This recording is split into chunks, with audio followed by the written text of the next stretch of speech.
de leur apporter. Vous voyez, vous remettez vous-même en question parce que ce qu'on appelle, nous, l'invisible. L'invisible, c'est tout ce qui est autour de nous, mais ça fait partie de la création du créateur.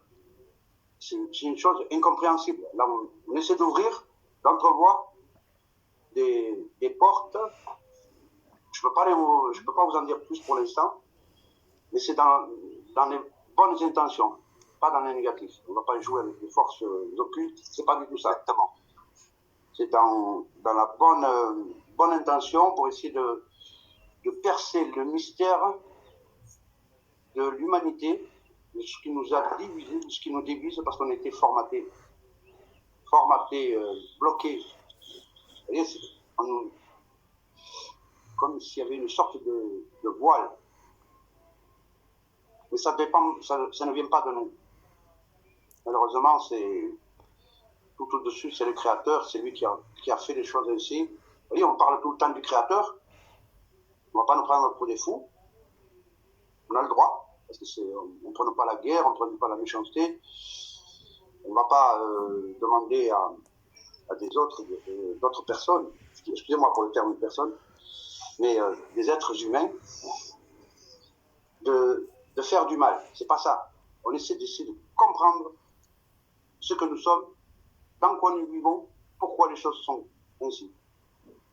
J'ai beau retourner la solution dans tous les sens, c'est dans l'invisible. C'est dans l'invisible et c'est programmé. Et ça dépasse l'entendement. C'est pas programmé dans l'instant présent, c'est programmé depuis le départ. Alors, Hassan, explique. Je retourne ça dans tous les sens. Qu'est-ce que tu essaies de dire? Quels sont les chemins que tu as pris? Les chemins,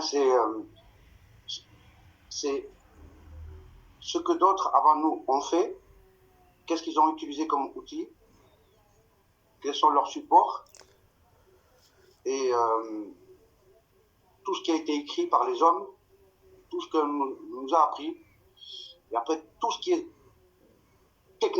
technologique, qu'est-ce qu'on peut faire? Est-ce que nous, on peut toucher à la vie? Est-ce qu'on peut transformer quelque chose? Est-ce que c'est possible? Si c'est pas possible? Et je me suis posé beaucoup de questions.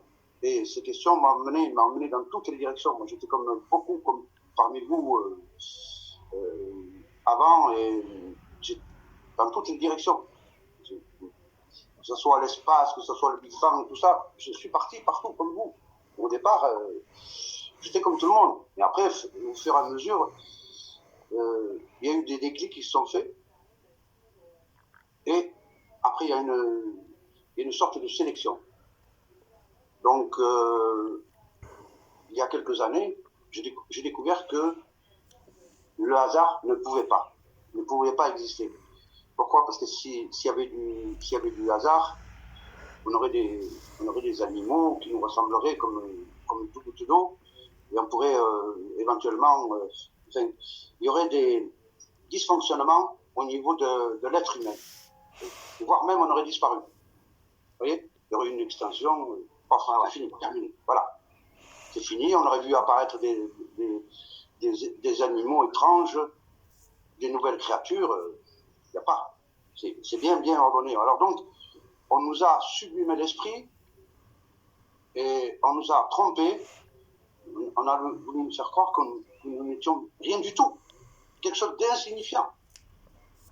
Presque à rejeter nos propres parents, rejeter nos propres enfants. Vous voyez, c'est incohérent. Donc il y a cette chronologie, après, il y a eu toutes ces guerres. Et tout ça dans les histoires, après, nous fait voir des images, des photos qui sont très récentes. Vous voyez, ces 100 dernières années.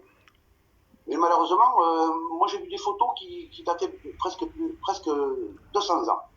C'est ça qui m'a mis la puce à l'oreille. Ouais, moi aussi, ça me l'a mis la puce à l'oreille, Hassan. Déjà, il y a des technologies de photo antérieures à la création de l'appareil photo, soi-disant. Alors, les musulmans invités par la République sur la terre de France sont sauvés par notre Seigneur Jésus-Christ, ou pas, cordialement. Je respecte beaucoup Jésus-Christ, parce que c'est Aïssa, je respecte énormément, mais ce que les hommes en ont fait, dans la manière dont ils l'ont décrit, je suis désolé, mais pour les chrétiens de la basilique de Saint-Pierre, là, il y a des choses qu'il va falloir mettre bien au clair. Alors, monsieur Jean-Louis, là, je vous demanderai si ils vous donneront les PDF sur la Tartarie, vous allez comprendre. Voilà. Ils vous le transmettront et après on discutera.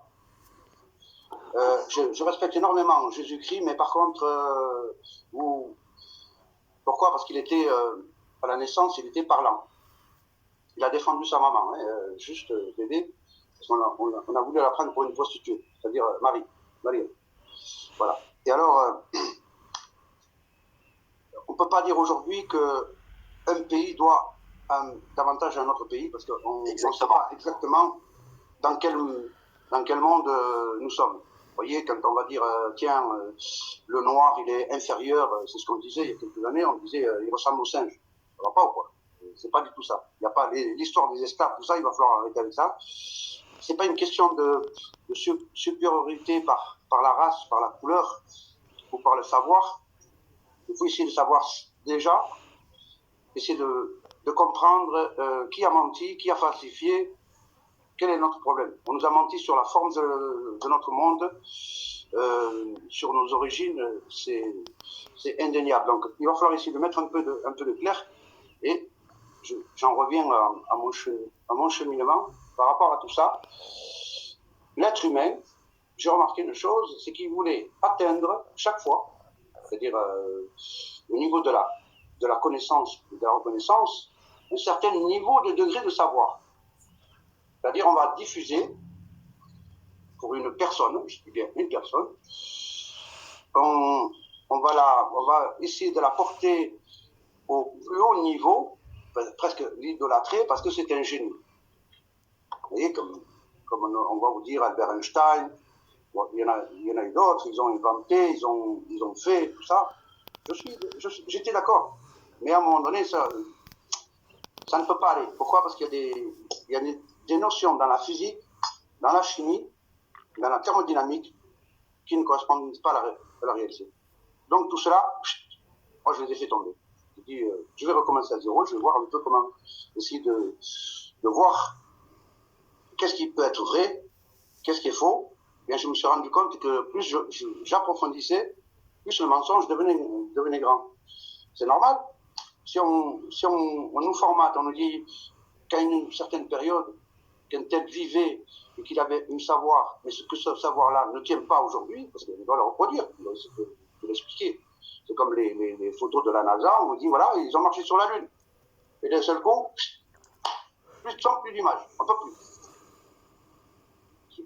Ça ne marche pas. Et en sublimant l'esprit de l'humain, en falsifiant sur les techniques, les technologies, eh bien, on maintient une humanité, je dis une humanité tout entière, sans désigner personne, à l'état d'esclave. Exactement. C'est ça? Sous contrôle. On va diffuser des images, de l'information à la télévision, et toute la journée, on vous rabâche ça. On vous rabâche ça, que ça soit avant les journaux télévisés, que ça soit après, pendant les journaux télévisés, on vous donne de l'information qu'on ne peut pas vérifier, après ça va être dans les films, et ainsi de suite.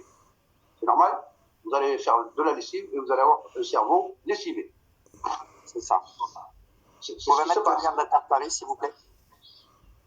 Merci les garçons. Voilà, mettez-lui à ce monsieur-là parce que il faut qu'on s'entend. Moi, quand c'est de bonne augure, je veux bien discuter.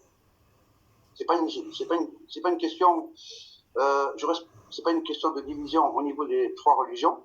Je respecte toutes les religions, je respecte toutes les croyances, mais il faut qu'il y ait le créateur. Il faut qu'il y ait un créateur. Si vous m'amenez une autre entité ou des divinités, ce n'est pas la peine.